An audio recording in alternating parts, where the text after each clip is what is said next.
যে কোনো আন্দোলনের একটা শেষ অস্ত্র হচ্ছে ধর্মঘট। কারণ এর আগে অনশন হয়েছে, বিক্ষোভ হয়েছে, মিছিল হয়েছে, তাতেও সরকারের হেলদোল নেই। এরপরেও সুপ্রিম কোর্ট রায় দিয়েছে যে আমাদের বকেয়া ডিএ সেটা মিটিয়ে দিতে হবে এবং 25% ইমিডিয়েট দিতে হবে। তার কোনো উদ্যোগ আমাদের মতো করে না। তাই এই সরকারকে বার্তা দিতে আমরা একত্রিত হয়ে 13ই মার্চ ধর্মঘট পালন করব। এই ধর্মঘট শুধুমাত্র যে শিক্ষক কর্মচারীদের বেতন বৃদ্ধির নয়, এর সাথে রয়েছে যারা সাধারণ খেটে খাওয়া মানুষ, তাদেরও কিন্তু বেতন বৃদ্ধি হয়।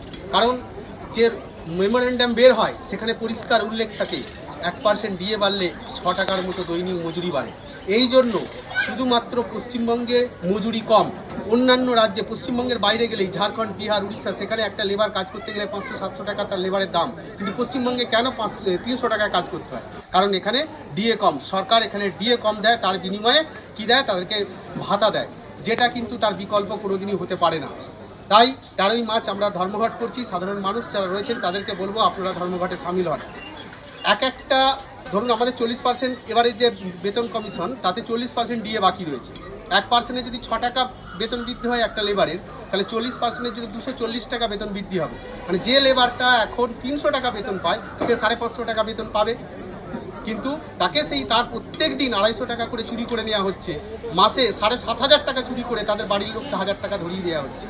এই সরকারের এই নীতির বিরুদ্ধে গর্জে ওঠা দরকার। একটা মানুষ যদি তার সঠিক পরিশ্রম করে সঠিক পারিশ্রমিকটা পেত, তাহলে তাকে ভাতা দেওয়ার প্রয়োজন হতো না। এই সরকার কিন্তু সেই পারিশ্রমিক দিচ্ছে না, কারণ অন্য রাজ্যের সঙ্গে তুলনা করলে আমরা এটা পরিষ্কার দেখতে পাই।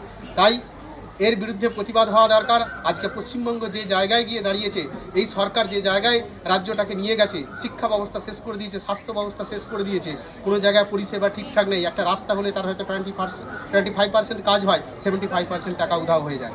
স্কুল বিল্ডিং, সেখানে দেখবেন স্কুল তৈরি হয়নি, টাকা উঠে গেছে। স্কুলের পরিকাঠামো, কম্পোজিট জ্ঞান সব বন্ধ হয়ে গেছে। তাই আপনারা সবাই স্কুল, কলেজ, অফিস, আদালত বন্ধ রাখুন, 13ই মার্চ ধর্মঘট পালন করুন। তৈরি হয়েছে প্রেক্ষাপট, 13ই মার্চ।